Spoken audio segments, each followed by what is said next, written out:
Sugar has always been, at least for Guyana and formerly British Guyana, a series of crises.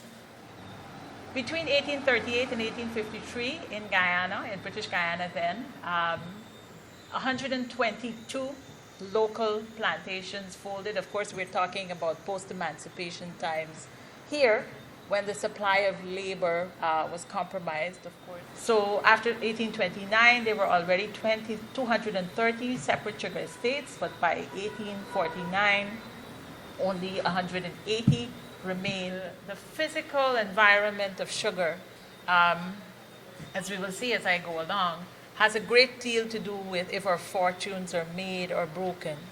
And this has been so from time immemorial.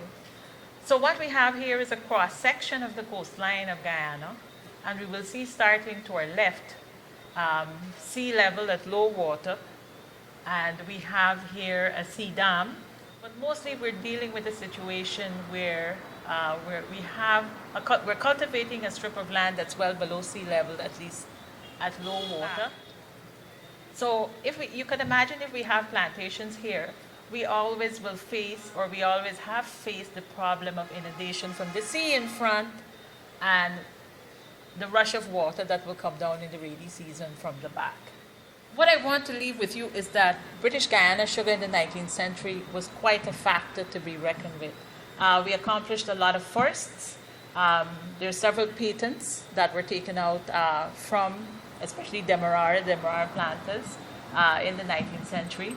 So improved crushing methods and machinery, steam-powered sugar engines, plowing technologies specifically adapted to our heavy frontland clays. We were, of course, developing technologies that best suited our microclimate, extraction technologies, diffusion, maceration, all these processes that we're familiar with in the industry really got their pioneering starts in the 19th century with homegrown technologies. You remember ours is a water-filled landscape, and certain technologies were developed specifically for Guyana. The top one here is the famous Fowler double plow that cane experiments have sort of fallen off the face of the map now, which is a pity, because if you know anything about cane and cane plants and how they work, it's that you have to develop varieties that are suited to your soils, to your climate, to your local conditions. You cannot, for example, bring a cane from Louisiana and expect that it will flourish here. Bearing this in mind, even the varieties that were developed here specifically for our microclimates do not generally see a good commercial production beyond a 30-year period. So, whether it's because of inbreeding or what, sugarcane experiments are vital to an industry.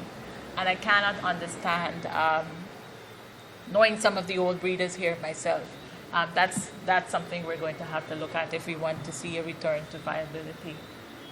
But we were also first in soil experiments, of course, fertilizers, manurial trials, all kinds of research. We were also pioneers in pest eradication. We were using things like ladybugs to mitigate some of the effects of the pests. We were bringing in other insects from other parts of South America. We were doing so much stuff on the ground, in the field, and in the factory.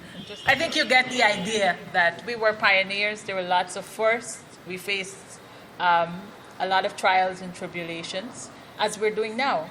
And I think it remains for us, and maybe somehow this gathering here can sort of start that process and start the talk, the discussion. We must become more engaged with things of national importance, such as sugar.